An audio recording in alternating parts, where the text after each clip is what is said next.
Avec le All-Star Weekend qui arrive à grands pas, on a évidemment plein de choses à regarder. Ce que j'adore le plus à chaque fois perso, c'est le dunk contest.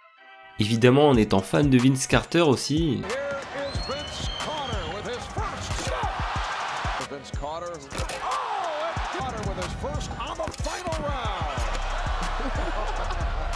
Mais bref, on a chaque année ou presque du très gros spectacle, des arceaux maltraités et de plus en plus de choses qu'on pensait impossible à voir avec un ballon de basket. Mais parfois, on a aussi des mecs qui viennent et juste, c'est trop drôle, tellement c'est catastrophique.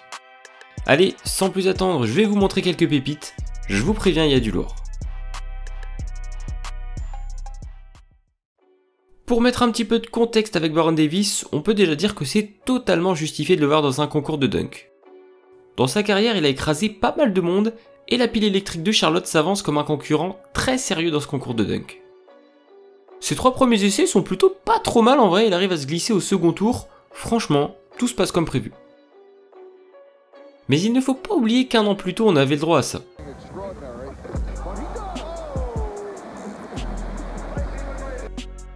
Il faut donc être créatif pour être couronné. Donc on voit un bandeau. Un dunk à l'aveugle, pourquoi pas après tout. Et un vrai parce que Cédric Ceballos, je suis persuadé que le petit Coco voyait tout ce qu'il faisait en 92. Bref, est-ce que Baron Davis va réussir à faire mieux? Allez, on y croit.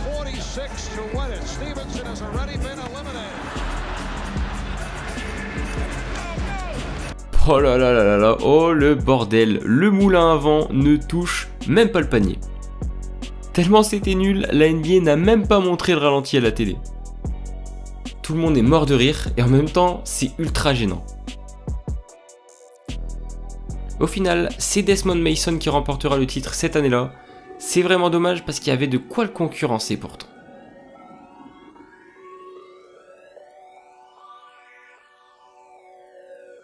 Petit coup de cœur ici avec Darrell Armstrong. Attention, il envoie du très lourd. C'est un nom qui ne vous dit peut-être rien, mais dans le début des années 2000 et aussi fin 90, c'était un joueur très sérieux avec de grosses aptitudes en défense. En 99, il a même réussi à faire le doublé 6e homme et MIP. C'est tout simplement le seul dans l'histoire de l'NBA à avoir accompli cet exploit. On a pu retrouver monsieur dans le dunk contest de 1996, alors que bon, il fait 1m83, ce n'est pas un joueur tellement reconnu pour son côté aérien, mais bref, voyons ce qu'il a à nous proposer. Ah ouais, pas trop mal le premier, ça va.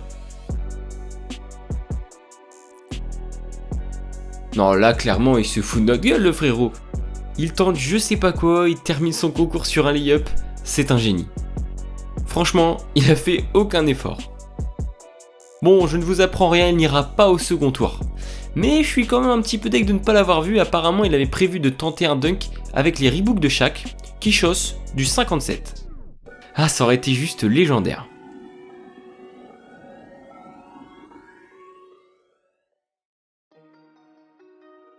Troisième petite histoire, on va retrouver Chris Andersen. La réputation et le palmarès du Birdman ne sont plus à faire. 16 saisons NBA, un titre de champion avec le 8 et surtout un style bien particulier. Tu feras attention Chris, il te reste quand même la marque du dunk de Paul George. On replonge désormais en 2005, une sombre époque où sa coupe iroquoise et son corps tatoué n'étaient pas encore sa marque de fabrique. On est plus sur le sosie de tonton après 2 verres dans le nez.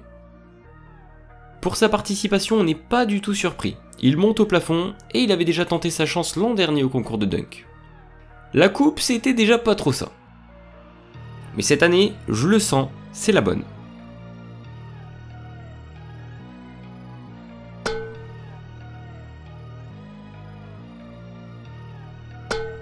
Il a raté 32 tentatives. Oui, je mens pas. 32 fois, il a écrasé le panier ou alors il a fait un petit saut de cabri. Et puis les dunks n'étaient pas bien foufou au final.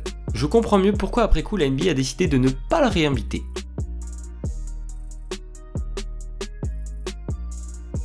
Alors là, vous allez certainement voir celui qui me fait le plus rire parmi tous ceux que j'ai sélectionnés. Il est l'œuvre de Michael Finley. Franchement, sa carrière est ultra propre. 9 saisons du côté de Dallas, quasiment 20 points de moyenne à chaque fois, et surtout une très belle aptitude pour mettre des gros dunks. Lors de sa saison rookie, il avait déjà participé au Slam Dunk Contest, et en tant que sophomore, il avait à cœur de faire bien mieux. La concurrence n'est pas tellement incroyable en 97, on a comme gros nom un certain Kobe Bryant, mais qui est à l'époque encore tout jeune. Bref, les premiers essais de Finlay sont plutôt concluants et on le voit même être deuxième après le premier tour. Je pense que dans sa tête à ce moment-là il s'est dit « Allez go, c'est la finale, on va faire du lourd ». Et par la suite, il nous pond ça.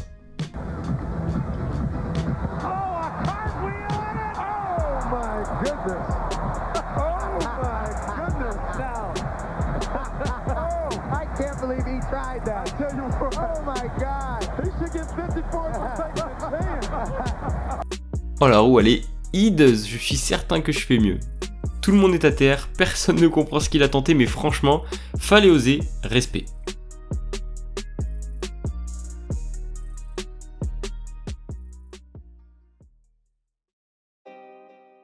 On passe maintenant à Larry Hughes. Encore une fois, on envoie un jeune au concours de dunk et ça va pas trop bien se passer. Il a effectué une belle petite carrière en NBA, mais ça n'a jamais été un dunker incroyable. Il se retrouve donc parachuté dans le Dunk Contest 2000, et pas de chance pour lui, il a des vrais clients en face cette année-là. Allez, il est chaud, bien étiré et tout, il tente, il part pour son premier dunk, et non, c'est manqué. Pas grave, allez, on se reconcentre pour le deuxième.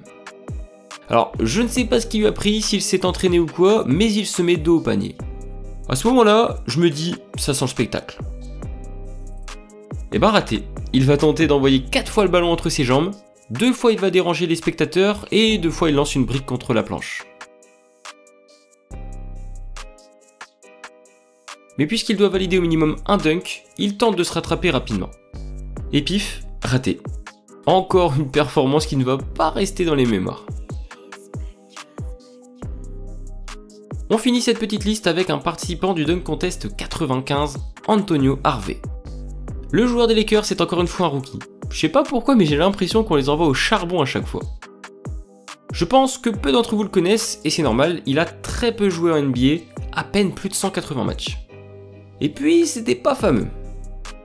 Mais bon, peut-être une bonne surprise, pourquoi pas. Il démarre plutôt fort son concours avec un bon gros moulin bien sale sur ce coup-là, rien à dire, c'est propre.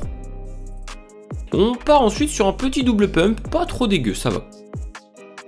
Allez, maintenant c'est l'heure du final, on veut du spectacle. Il harangue la foule, la pression monte, c'est sûr on va avoir un truc de fou là. C'est cadeau, je vous laisse savourer.